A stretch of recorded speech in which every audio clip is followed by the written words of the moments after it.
Well, much to everybody's surprise, the college football playoff didn't mess up the final rankings. They didn't punish teams for playing in a conference championship game, and they didn't put in a team that did not deserve to be in the playoffs.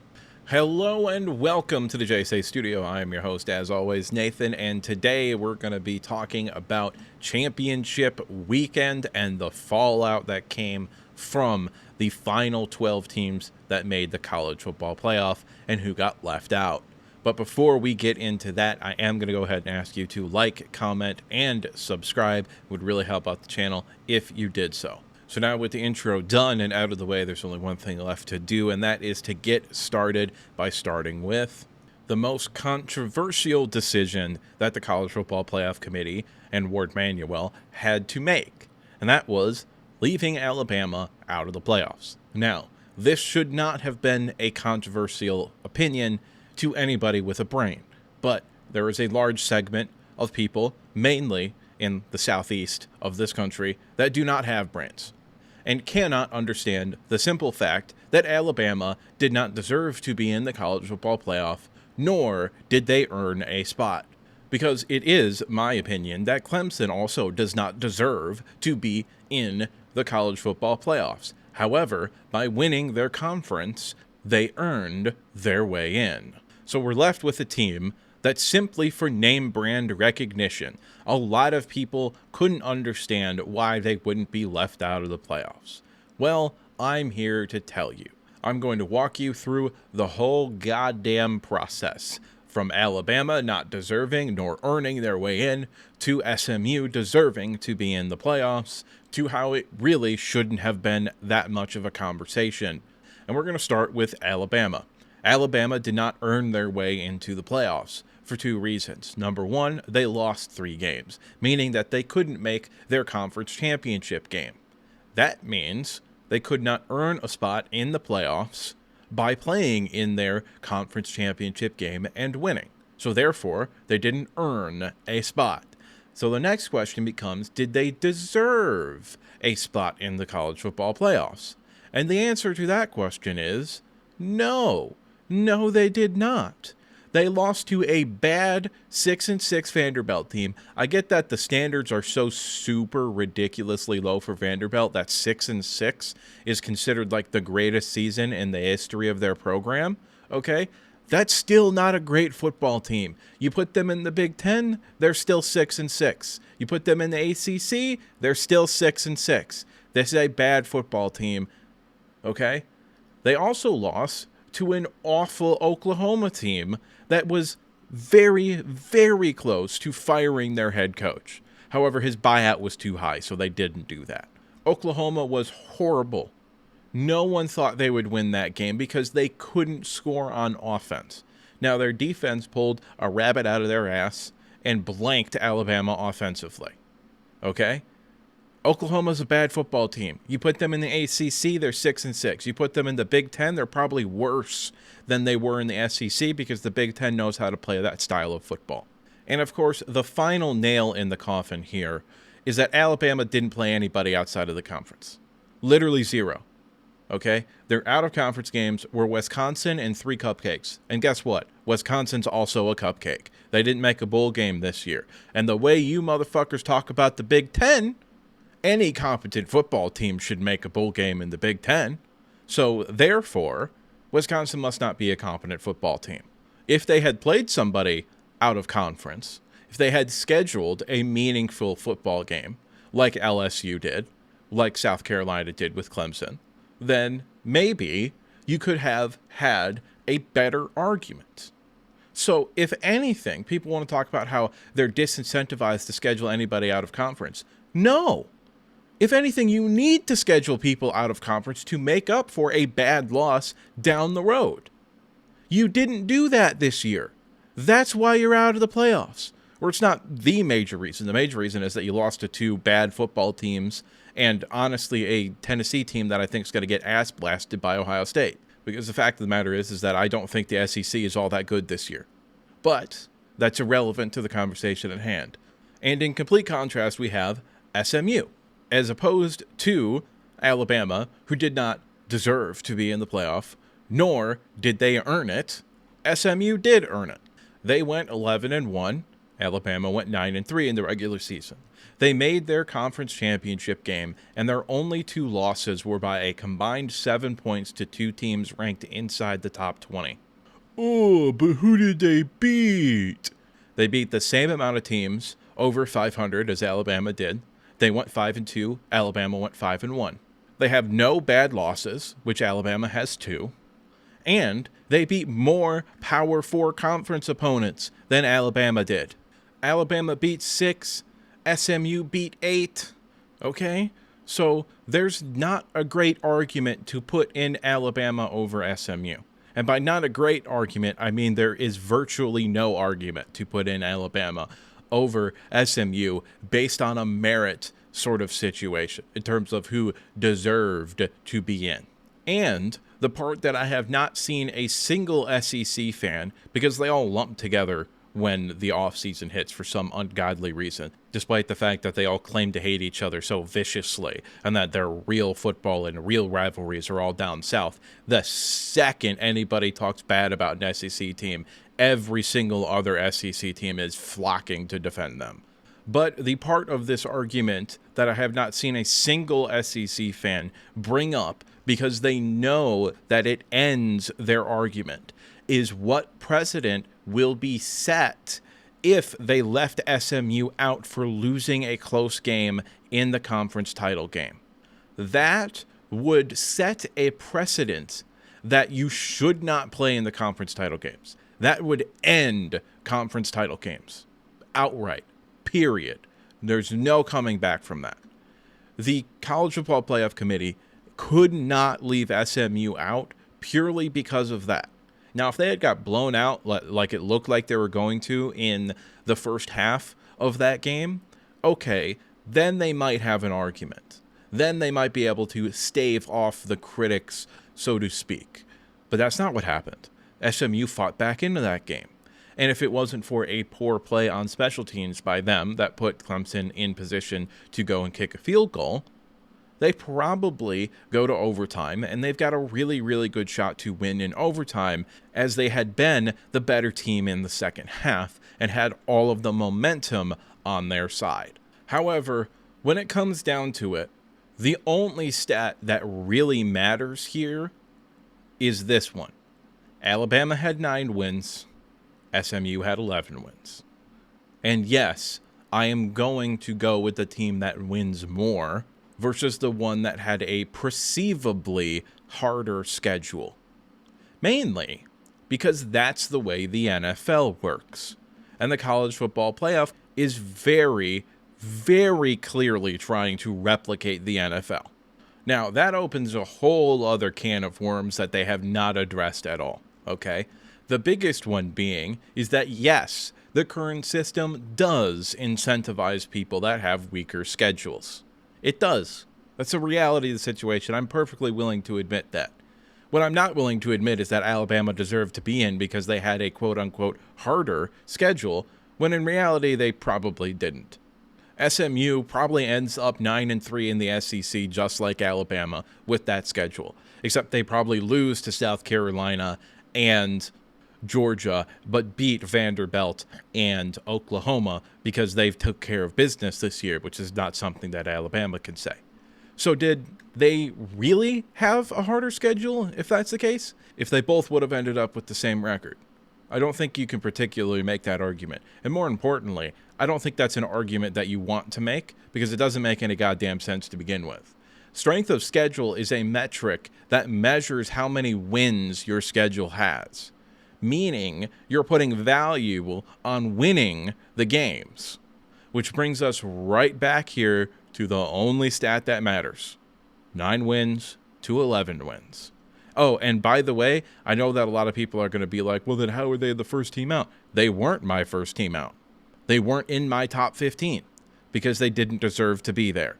I had Ole Miss ranked higher than them because they had better wins and better losses. I had BYU ranked ahead of them and several other teams that deserved to be closer to the college football playoff than Alabama did, mainly Miami. But Miami didn't earn a spot either. So I can't really be mad at the playoff committee for not putting them in either, because they didn't earn a spot and they didn't deserve to be in either. Now, I think Miami has a much, much better argument to be the last team in than Alabama does. But that's a conversation for a different time that I'll probably never get to. Tangent aside, when it comes down to it, college football is very, very clearly trying to emulate the NFL. Now, in the NFL, they have divisions, not conferences, but the division winners get automatic bids into the playoffs, regardless of how good they are. So, it's very clear and very obvious to anyone with a goddamn brain that this playoff format is not about getting the best teams in. It's about getting the most deserving teams in. And if you win your conference, you deserve to be in. You deserve an auto bid, and you deserve the bye. And also, in the NFL, the number one thing for if you get in or not is the fact that you have more wins than the other team. It doesn't matter if you would lose to the team that has less wins than you, because anybody can lose to anybody at any given time. And if you don't think SMU could beat Alabama, then you're clinically insane. Would Alabama be favored on a neutral site? Probably. That doesn't mean SMU still couldn't fucking win. Michigan was a 3-touchdown underdog and they beat Ohio State. So what are we talking about? Okay? You cannot use hypothetical matchups, which is another thing the SEC is very fond of using, to justify one team being ranked over another. And by the way, I think college football should get rid of rankings altogether. I think they're dumb. I think they should be tied in based purely off of your win and loss record. I think we should take scheduling completely and utterly out of the hands of the school, and that we should do scheduling based off of a rotating sort of matchup situation like the NFL does. If we're going to go to 12 teams, which we never should have gone to 12 teams to begin with, but if we're going to go to 12 teams, then you've got to make it about wins and losses. Not about whoever the fuck you think is better. That's the reality of the situation. That's the way it should be. And that's why wins are the only stat that matters. Another problem with the playoff is that I believe that they should reseed the order after the first round. Meaning that much like the NFL, the 1 seed gets the lowest seed, the 2 seed gets the second lowest seed, and so on, with the 4 seed getting the highest ranked seed, okay? That's the way this should work. There's absolutely no reason why Penn State at 6 should have an easier path than fucking everybody else. Because they do. They have an easier path than everybody else. Now, luckily, they're also Penn State, which means they're probably going to lose in the first round. But they also do still have an easier path than everybody else. But that's not the system as it sits. Everybody knew the rules coming into this year. Everybody knew what it was going to be. And everybody knew that there was still going to be controversy about who you left out and who you put in. Okay? But guess what? There's controversy every single goddamn year. Until you take it out of the team's hands, which is where this is heading. We're heading to a split between the Power 5 and the Group of 5. And yes, I say Power 5 because Washington State and Oregon State would likely be permitted to join the Power 5 as the Pac-12, okay? And everybody else would be the Group of 5. And now all of a sudden we're splitting college football into 3 divisions instead of 2, which is where I think this is ultimately heading. The last thing we're going to do before we move on to other topics here is we're going to talk about the consequences, of which there are none. There would have been consequences if they had left SMU out of the playoffs. But since they left Alabama out, there are no consequences. They have not disincentivized scheduling tough. They have not disincentivized playing in the SEC. They have not disincentivized anything. You are outright lying to yourself if you believe that. Okay, and I'm going to posit 2 teams here to explain it to you. Okay? Boise State. The biggest feather in Boise State's cap is that they only lost by 3 points to the number 1 team in the country, Oregon. They kept it close. That puts them right on par with Ohio State and right on par with Penn State, who everybody thinks should be in the playoffs because they've been traditionally very, very good. So, does Boise State make the playoff if they're 13-0? Yes. Do they get a bye? I mean, probably with Clemson winning. Yeah. Does anyone think they have any shot of doing goddamn anything this year? No. 0%. Okay? So they, even though they lost, have a major incentive to keep scheduling those types of games. And guess what? Oregon also isn't getting punished for scheduling this game because it's a big feather in their cap as well. And Notre Dame, if Notre Dame plays Texas State instead of Texas A&M and wins that game in similar fashion, is Notre Dame in the playoffs? Because the answer to that question is no. No, they are not.